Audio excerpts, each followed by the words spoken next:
Hola, yo soy Luis Camilo Laborde, pastor de la ICM en Colombia. Bienvenidos a nuestro programa de Cristianismo Consciente. Hoy tenemos un invitado muy especial, Carlos Castilla, y va a estar con nosotros desarrollando un tema que tiene que ver con espiritualidad. Carlos, bienvenido. Muchas gracias, Camilo, por la invitación. Gracias a ti por estar acá. Bueno, yo quería que te presentaras. Aquí la dinámica es que la gente se presenta, porque si yo te presento a lo mejor me quedo corto, ¿verdad? Entonces es mejor que tú te presentes. ¿Quién es Carlos Castilla? Bueno, algo muy sencillo, Castillo. Castillo. Sí, Carlos Castillo. Eso siempre ha sido un rollo lo del apellido. Bueno, yo soy Carlos Castillo, tengo 43 años, 28 de los cuales he sido mormón. Ahora no tan activo como antes, pero bueno. Soy psicólogo, ya llevo más de 13, 15 años ejerciendo mi carrera. Y ha sido una experiencia realmente maravillosa. Desde el campo de la espiritualidad me he encontrado con cosas muy lindas y con gente increíble. Y también desde el campo de la psicología he tenido la oportunidad de encontrar personas increíbles. Entonces eres mormón y eres psicólogo. Nosotros tenemos la idea, digamos lo que somos de otras religiones, de que los mormones son como muy complicados, ¿no? Que tienen como cosas muy complicadas, muy demandantes en su doctrina.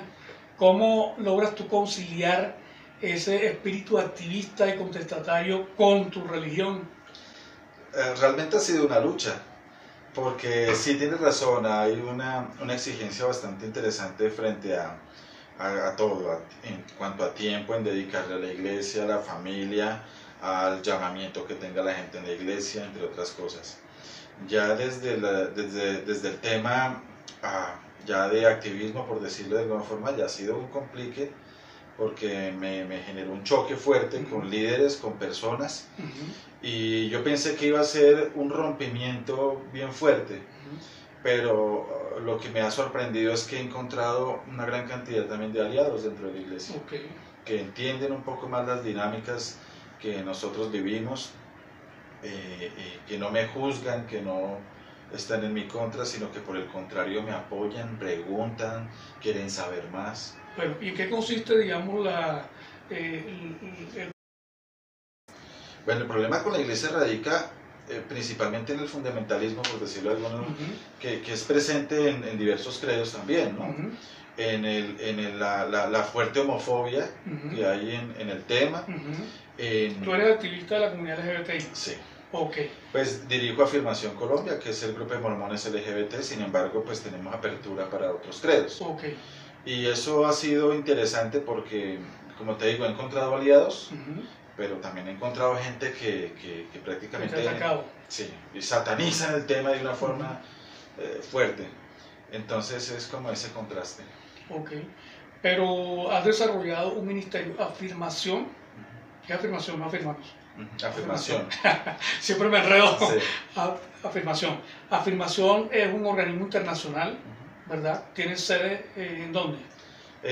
Pues no una sede específica, porque ya estamos en más de 20 países del mundo, y pues anualmente nos reunimos en los países. Hay conferencias nacionales anuales y hay conferencias internacionales. Las conferencias internacionales generalmente se hacen en Utah, en Provo, en Salt Lake City. Y pues allá hemos tenido la oportunidad de dialogar, de sentarnos incluso con líderes mundiales de la iglesia, con las personas encargadas de asuntos públicos, que son ese puente entre cualquier comunidad y la primera presidencia de la iglesia. Y ha sido una experiencia linda porque se han por fin abrido sus puertas para sentarse a hablar con nosotros y escucharnos. ¿Han hablado del tema LGBTI? Totalmente. Con el liderazgo mundial de la iglesia. Exactamente. Entonces, es interesante. Es interesante. De hecho, unos años atrás, el que fue presidente internacional de Afirmación tuvo la oportunidad de hablar con uno de los apóstoles de la iglesia, y este apóstol sabía de Afirmación, y este apóstol le dijo: ustedes hacen lo que nosotros no. ¿Y qué es? ¿Qué significa? Que la iglesia reconoce que ha dejado de lado un poco el tema, lo había dejado en ese entonces de lado, y que ellos reconocen que se está haciendo un trabajo fuerte sobre el tema. Bueno, ¿y por qué, en qué radica, digamos, la exclusión de la iglesia o la discriminación al tema LGBTI? ¿Es en las escrituras? ¿En qué se fundamenta para hacer esa discriminación? Pienso yo que en la interpretación tradicional de las escrituras como pasa con diversos credos. Sin embargo, es curioso y paradójico que la iglesia en sus inicios fue más progresista que ahora. Ahora la iglesia es mucho más conservadora. ¿En serio? Sí, porque en sus inicios, cuando ellos salen expulsados por su religión, se van hacia el oeste de los Estados Unidos a fundar su ciudad y a poder vivir en paz su libre religión. Muchos de ellos mueren en ese trayecto. ¿Estamos hablando de qué año? De los pioneros, 1840, 50. Estas personas salen, se van hacia el oeste, cruzando montañas rocosas, valles, llanos, nieve. Muchos murieron en el trayecto. Y pues ellos valoran ese éxodo, por decirlo de alguna manera, como parte vital en su historia, que incrementó, fortaleció su carácter en su fe y en sus cosas. Pero cuando ellos llegan al Gran Valle del Lago Salado, una de las cosas que hizo que los expulsaran, aparte de la poligamia, era el rollo de creer que no deberíamos tener esclavos. En esa era una época donde se vivía la esclavitud en Estados Unidos, en lo que era Estados Unidos en ese entonces. Y el voto para la mujer, entonces ellos dijeron, sí, la mujer debería votar. Claro. Y lo otro era que ellos eran amigos de los grupos indígenas, porque la misma creencia en el libro de Mormón, como herederos de una de las tribus de Israel, entonces esa creencia hacía que ellos tuvieran un acercamiento amable hacia los indígenas, mientras que el típico americano lo que hacía era robarle territorio a los indios. ¿Sí? Claro. Entonces esas cosas les ganaron animadversión del gobierno de mucha gente. Claro. O sea que fueron pioneros en los derechos humanos. En muchos aspectos de derechos humanos. Claro. ¿En el seno de qué iglesia protestante nace el mormonismo? El mormonismo no nace del seno de ninguna iglesia, porque entonces sería una iglesia protestante. Sí. Pues yo pensaba que era una iglesia protestante hasta este momento. No. Las iglesias que se conocen como protestantes son las que surgen de la reforma calvinista, de Lutero, pero pues el mormonismo en sí no nace de ninguna iglesia, sale. José Smith era el fundador, ¿no? José Smith, el profeta. ¿Y él asistía a la iglesia o qué formación tenía él? Era curioso porque su papá era presbiteriano, su mamá era metodista. Y entonces en esa era una época de mucha agitación religiosa. Sí. Y con tanta agitación religiosa todos atacaban a los diferentes credos. Entonces, vengan aquí, está la iglesia verdadera, esa iglesia presbiteriana es falsa, y los metodistas decían lo mismo de la presbiteriana y de los bautistas. Y de los o sea que eso no es nuevo, yo pensé que eso era nuevo. Esa era una época... Hoy se la pasan peleando todos los protestantes. Exacto. ¿Sí? Entonces esto no es nuevo, como tú dices. Y en esa época ese fervor era muy encendido. Y entonces eso generaba muchas disputas. ¿Sí? Entonces él nace en el seno de una familia donde los papás eran de dos credos diferentes y donde decían que era la verdad. Y él dice que él no sabía cuál era la respuesta. Entonces él lee Santiago 1:5 y si tienes falta de sabiduría, pídele a Dios, el cual da abundantemente y sin reproche le será dada. Y entonces él dice que nunca antes una escritura había penetrado tan fuerte en su corazón. Y él decidió hacerlo, él se alejó, se fue caminando una mañana, se fue caminando muy lejos hacia una montaña, hacia un bosque, y él se arrodilla a orar en ese bosque, y es donde tiene la primera visión. En esa visión, entonces él ve a dos personajes cuyo fulgor y gloria no admite descripción, dice él mismo, cuando él ve una luz brillando sobre su cabeza después de estar orando. Y luego que logra recuperarse y calmarse, una de las voces, una de las personas le dice, este es mi hijo amado, escúchalo. Y entonces se le da la instrucción a José que no se acerque a ninguno de estos credos porque su corazón está lejos, ¿sí? A pesar de que dicen de labios para afuera, su corazón está lejos de Dios y que dan como doctrina pensamientos de hombres. Entonces se le promete que más adelante iba a tener una serie de revelaciones para restaurar la iglesia primitiva nuevamente, porque entonces lo que se habla en la visión es que había un periodo de apostasía como el predicho en la Biblia, pero también la Biblia predijo un periodo de restauración de todas las cosas. Entonces se supone que a partir de esa visión él ya tiene un conocimiento perfecto de la naturaleza de Dios, porque la gente tenía ideas diferentes. Nos dice que es un espíritu, otros decían que era una sombra, otros decían que que era una energía, otros decían que eran muchas cosas. Y entonces él ve que eran personajes de cuerpo tangible, perfecto, inmortal, y entonces adquiere, a raíz de esa primera visión, empiezan a crecer muchas cosas dentro de la familia de José Smith. Sus padres dicen sí, te creemos que esto es una revelación del Señor. Y más adelante él recibe la visita del ángel que le muestra dónde está escondida las planchas de oro de donde se traduce el libro de Mormón. Pues es la historia que nos cuentan del mormonismo. A grandes rasgos. A grandes rasgos. Bueno, pero ¿el mormonismo ha sido históricamente machista, consideras tú? Yo pienso que las religiones en general lo son. Porque si tú ves, tildan de machistas a unos, pero veamos, la Iglesia Católica también lo es, ¿no? Sí. Bueno, pues, pero hablando del tema específico del mormonismo. Sí, yo pensaría que sí. Porque este fenómeno del doctrinal de que el sacerdocio es exclusivo para los hombres, de que el hombre es quien dirige las reuniones, de que el sacerdocio es quien debe organizar, es como complejo. Sin embargo, he visto grupos todavía mucho más radicales en el tema donde la mujer ni siquiera tiene una participación. Aquí ya la mujer tiene una participación importante porque hay líderes mundiales de la Sociedad Socorro, de los liderazgos de las mujeres jóvenes, entre otras, y también tienen sus presidencias lideradas por mujeres, pero en sus inicios era quizás un poco más machista. Ahora como que la cosa se ha ampliado un poco porque se hace mucho más énfasis en que el papel de la mujer es vital, no solamente en la familia, en la iglesia, sino también en todo contexto. Bueno, ¿y hacia dónde crees tú que debería ir ese tema del machismo y el género en la iglesia mormona? Pienso que debería abrirse un poco más a la realidad.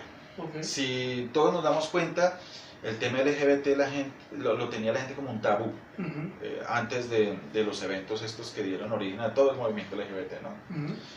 Era más como un tabú, y sigue siendo un tabú para muchas personas y muchos credos, pero para el mormonismo es muy duro porque doctrinalmente se trabaja mucho el tema de la familia, y toda la doctrina va orientada a la familia conformada como la familia tradicional, papá, mamá, hijos. Desde esa perspectiva, como que no caben otras cosas, o otras percepciones de familia. Entonces, ha sido muy duro, porque nosotros que vivimos esta realidad, nos ha tocado enfrentar declaraciones bastante homofóbicas, conductas homofóbicas, y aún así me siento agradecido por conocer personas dentro de la iglesia que ya están cambiando su mentalidad, y que dicen, no, todos son hijos de Dios, hijos e hijas de Dios, como tal deben ser respetados y amados. Y hay gente que reconoce que a la iglesia le falta conocer mucho sobre el tema, y afortunadamente cierto sector de la iglesia, los líderes de la iglesia, reconocen que a la iglesia le falta mucho de conocer sobre este tema. Entonces, ¿tú crees que hay esperanza con el mormonismo? En el sentido de articularse con la realidad del género, de la ciencia, de la psicología, de todo lo que la academia dice a través de su postura frente al género. Pienso que sí. Pienso que va a ser un camino tortuoso, complicado, pero pienso que a la final sí hay esperanza. Ustedes están dando su granito de arena, ¿no? Y se están haciendo escuchar dentro de la misma comunidad. Y ahí me imagino que también tienen mucho rechazo en algunas líneas del mormonismo. Sí, total. Pero ahora ha habido avances. Y eso es lo que nos permite tener un poquito de esperanza. Ustedes son la disidencia dentro del mormonismo. Y nos permite tener un granito de esperanza, aunque a veces uno se desilusiona porque hay retrocesos. Pero hay avances, o sea, la iglesia tenía dos folletos, uno que se llama Carta a un amigo, y el otro folleto era La otra oveja, que eran dos folletos que hablaban exclusivamente del tema LGBT y le daban durísimo como pecado, como algo mortal, como que te vas a perder en los infiernos por el asunto. Y esos folletos fueron retirados de circulación, ya no son doctrina para la iglesia. Qué bien. Es decir, la iglesia ya cambió posturas. Ya la iglesia antes sabía en los años 70 que tú eras gay y te excomulgaban. Por solamente eso. Hoy en día ya no te excomulgan por ser gay. Es decir, se ha habido algunos cambios. No, tú puedes ser gay abiertamente en la iglesia siempre y cuando seas casto, etcétera, y puedes tener hasta llamamientos. Lo que dicen casi todos los grupos. Lo que dicen casi todos los grupos.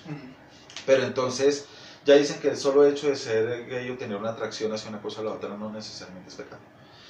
Hay un libro que también era doctrina y era del canon, que se llama El Milagro del Perdón, que aunque tiene parágrafos muy hermosos que tienen que ver precisamente con el perdón y que realmente tienen un impacto fuerte en el corazón cuando uno lo lee, hay otros que nos dan muy duro con el tema del homosexualismo.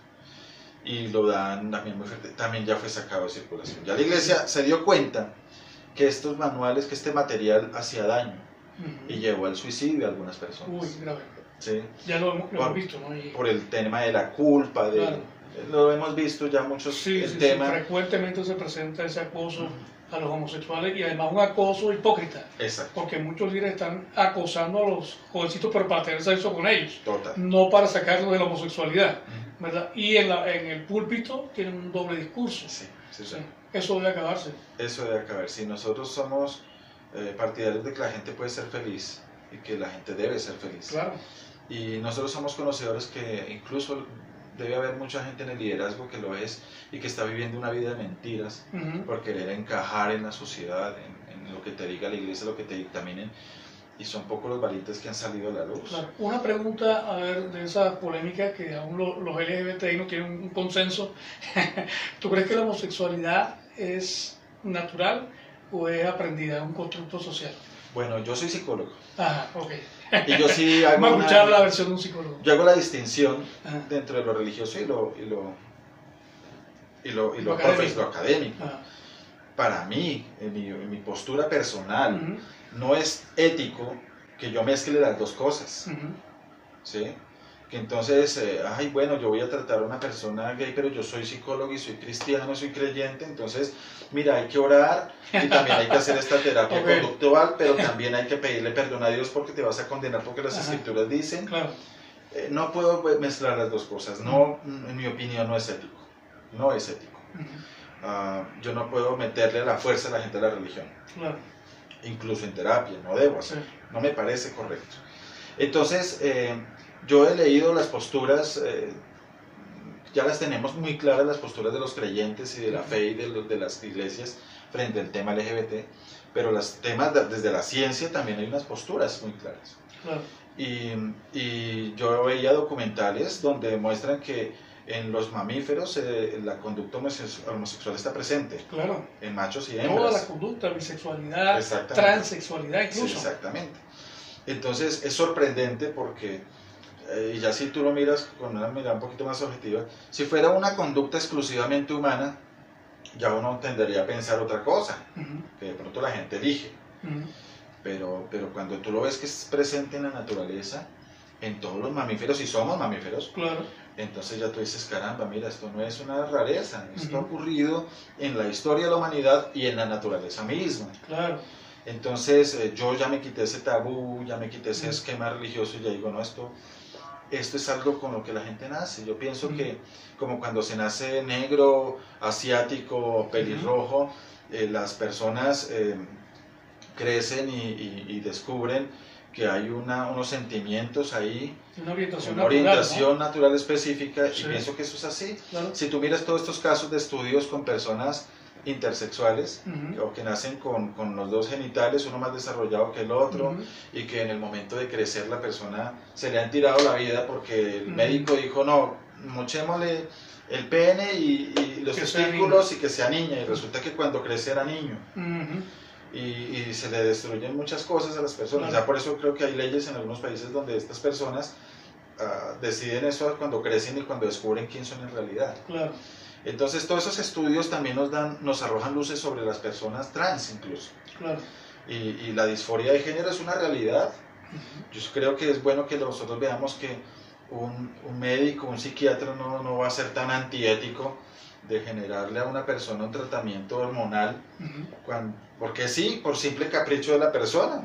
Tiene que haber un componente teórico, científico que me respalde que definitivamente esta persona tiene disforia de género y que definitivamente esta persona está en un cuerpo que se siente... ¿Qué es la disforia de género para los que no...? Bueno, pues tiene que ver con esto, tiene que ver básicamente como a grandes rasgos es con este asunto de que no me siento en este cuerpo, sí, yo me siento mujer o me siento hombre, nací mujer pero me siento hombre, no sé. Nací no hembra, me siento hombre. encajado en otro Sí, porque acuérdate que las categorías biológicas son macho-hembra. Exacto. Entonces nací macho, pero me siento hembra, nací hembra y me siento Exacto, entonces hombre.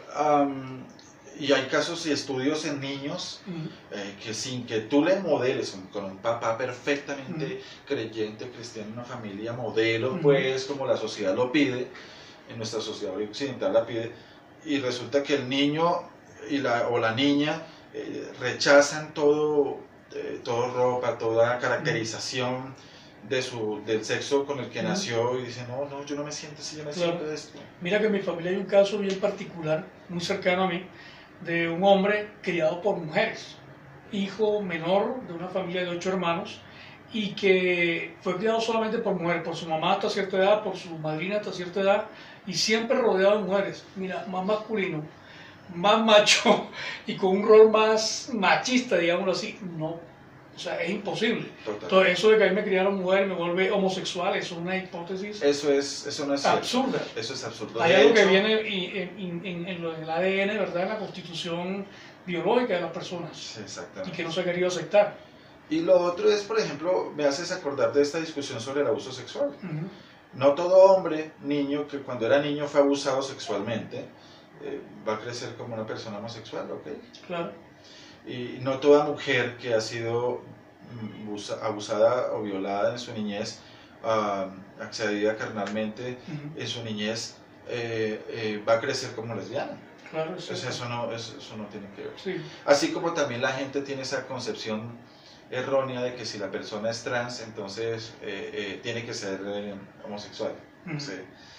Si ella nació mujer y resulta que ahora es un hombre trans que tiene que gustarle, entonces los hombres o la mujer, no, eso no tiene que ver. Una cosa es la orientación, otra cosa es la identidad de género. Claro, tiene que ver un poco con ese mundo binario que nos han pintado siempre, no blanco y negro, bueno o malo, o sea, todo en blanco y negro. Exacto. Cuando el mundo es de colores, hay una palestra de colores y de diversidad. De diversidad absoluta, y en este tema sexual siempre ha sido así. Tengamos entonces un pequeño momento musical y volvemos con nuestra entrevista con Carlos Castillo.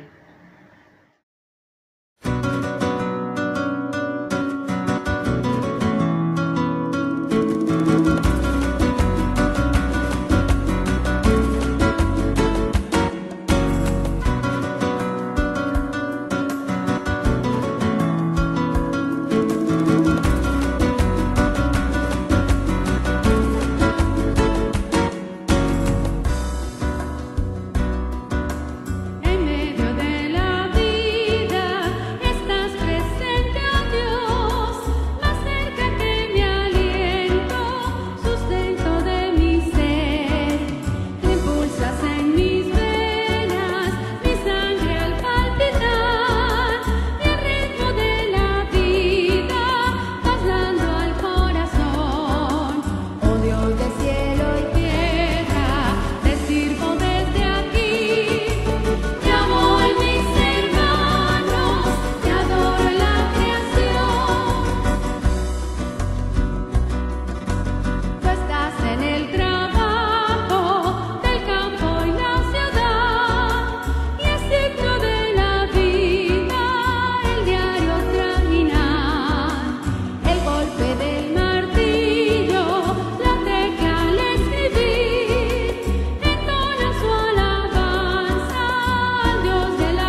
Continuamos con nuestra entrevista con Carlos Castillo, hablándonos del mormonismo y la diversidad sexual. Carlos, yo quiero que nos centremos un poquito más en tu trabajo en la ciudad de Bogotá. ¿Qué están haciendo? ¿Cómo es el grupo? ¿Qué días se reúnen? Háblanos un poquito más de eso. Bien, ya el grupo tiene 3 años en Colombia. Nosotros hablamos de Bogotá porque tenemos un grupo aquí, pero ya tenemos un grupo oficial también en Cali, y un grupo que se reúne de vez en cuando en la costa. Vamos a ver si lo oficializamos. Esa es nuestra idea. En Cartagena. Cartagena, que bien. Sí. Y la idea es que podamos tener este próximo año conferencia nacional anual tanto en Cali, Bogotá y Cartagena, o Barranquilla. Eso ¿Me invitan? Claro que sí. Te invitamos este año que tuvimos nuestra conferencia y también Claro, interesantísimo. Llevamos este tiempo trabajando bien interesante, ha sido muy rico, muy enriquecedor. En el grupo asisten mormones LGBT, como también personas de otros credos. Hay personas, hay creyentes cristianos no denominacionales, una persona que no es creyente, otra persona que es testigo de Jehová, otra persona que es... ¿Y cuál es el propósito del grupo en sí? El propósito inicialmente era el de conciliar nuestra fe con la orientación sexual, como hacer que las personas pudieran sentirse un poco más tranquilas, desligarse de esa culpa y sentir que como hijos o hijas de Dios, así nos ama, Él sabe su creación como es y Él no se equivoca en su creación. Así es. Entonces, tal como tú eres para nosotros, eres perfecto. Claro. Entonces, no juzgamos a nadie si tú llegas con tu pareja, si tú eres... Nosotros no somos un ente eclesiástico, entonces no tenemos que juzgar a nadie. Claro. Y de hecho así es. Entonces, acogemos a todas las personas que quieran participar. Nosotros hacemos reuniones cada 15 días, los viernes cada 15 días. De hecho, este viernes tendremos reunión. Y tocamos temas que ya hemos organizado de acuerdo a una agenda anual, de las necesidades que vemos. Hemos tocado el tema de género muchas veces, hemos tocado el tema de nuestros derechos, la política pública LGBT, bueno, conocerla, tenerla, apropiarla. Hemos hablado sobre el tema trans, porque hemos visto que todavía hay gente que tiene ideas distorsionadas sobre el tema, y nosotros con nosotros trabajamos estos temas, debatimos, construimos, invitamos personas, y eso nos permite como entender mejor, adentrarnos más, comprometernos más con nosotros mismos, con nuestra propia felicidad y con la propia felicidad de los demás, es decir, ayudemos a los otros. Eso me recuerda un poquito la actividad del grupo que se llama Reconciliarte aquí en Bogotá. Sí, ellos inicialmente hicieron parte de Afirmación. Ok. Y luego salieron a... Exactamente. Qué bueno, que el grupo crezca. Entonces, ha sido una experiencia linda, y después se ha ido tornando al objetivo mundial de Afirmación como el de salvar vidas. Salvar vidas, porque sigue siendo una realidad el hecho de que hay creyentes LGBT que optan por el suicidio. Ya no es salvar vidas desde lo espiritual, de la llama del infierno, sino de la llama de este infierno. Sí, exacto. Sí. No es el infierno allá, sino aquí. Total. Claro. Y entonces nos hemos enfocado mucho en ese trabajo, en trabajar prevención de suicidio. Estamos preparando un taller, hemos tenido algunas dificultades con el lugar, porque inicialmente queríamos hacerlo en el Instituto de la Conversación, perdóname, en el Centro de Memoria y Reconciliación, pero nos han puesto muchas trabas, y creo que ya sabemos por qué. El nuevo director es una persona homofóbica, y pues ver el título de la organización que quiere hacer el tema LGBT, entonces como que ha sido un poquito complicado.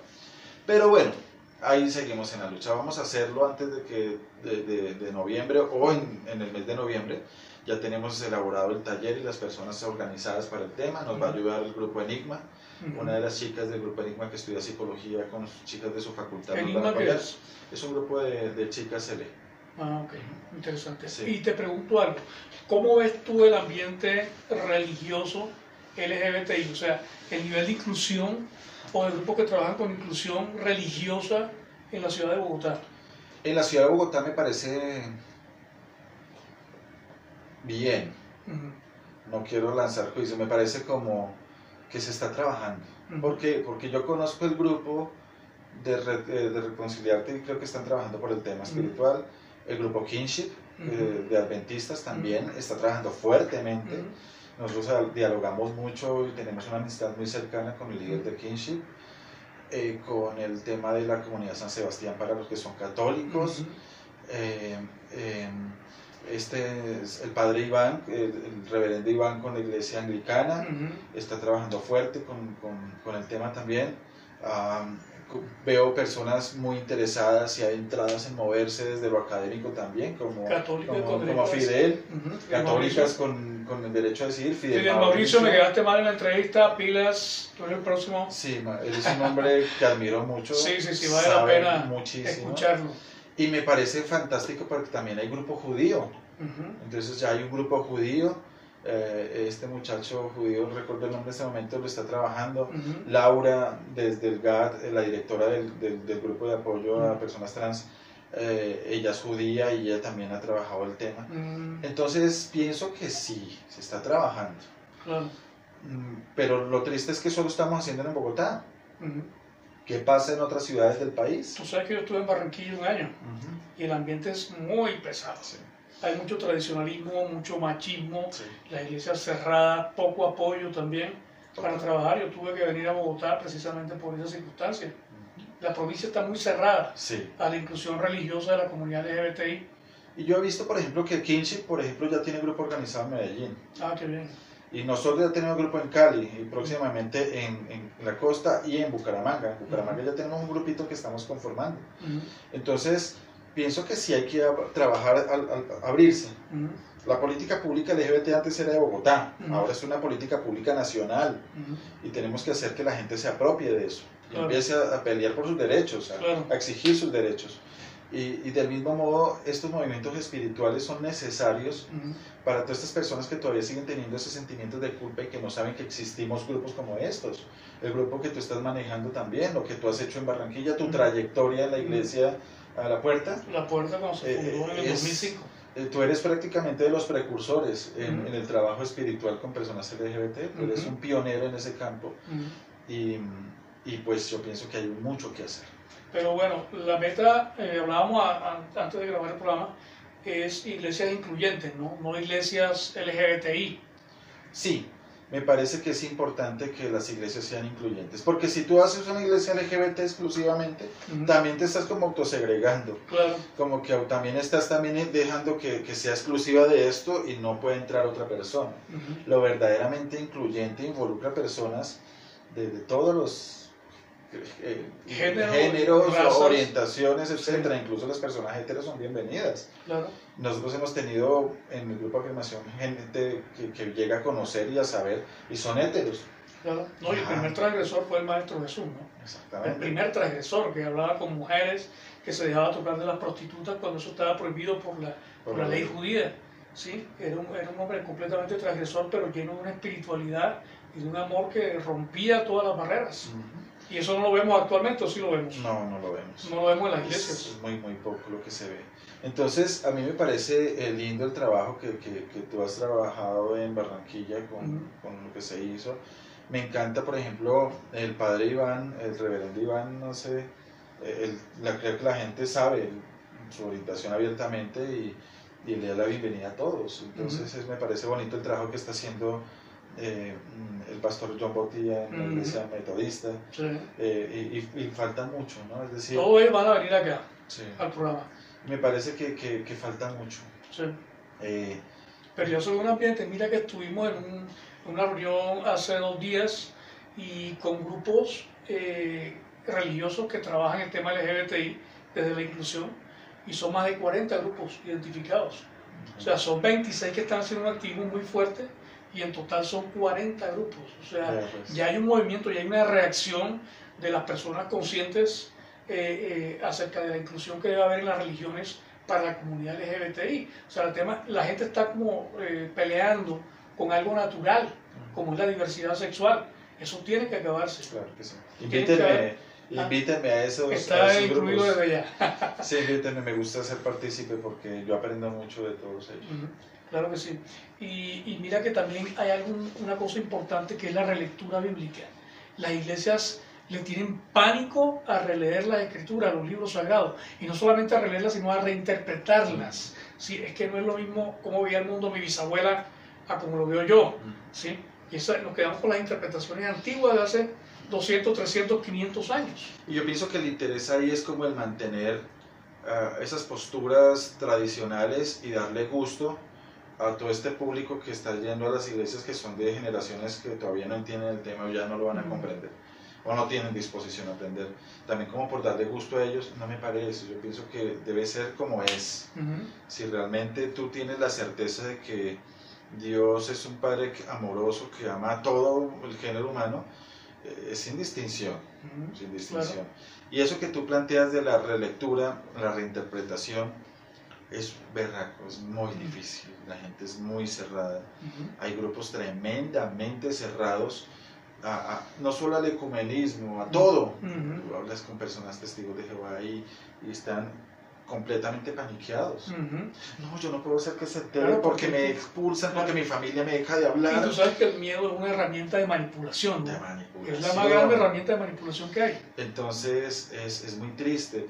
Y mucho también vemos que algunas de las iglesias son unos negocios, ¿no? Son un negocio. Entonces el público, el target, el nicho mercantil es entonces yo no tengo que dar un discurso que les guste a ellos. Claro.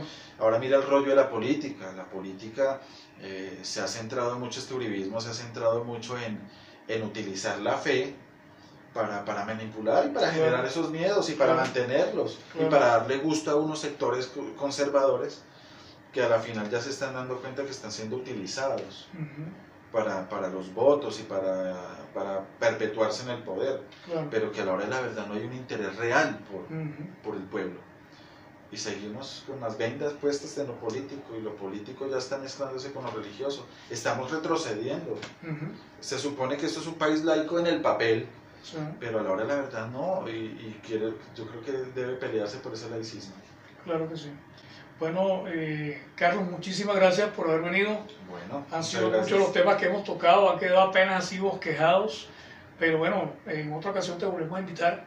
Muchos éxitos en tu trabajo y es importante lo que estás haciendo. Muchas gracias, Camilo. Bueno, muchas gracias por venir.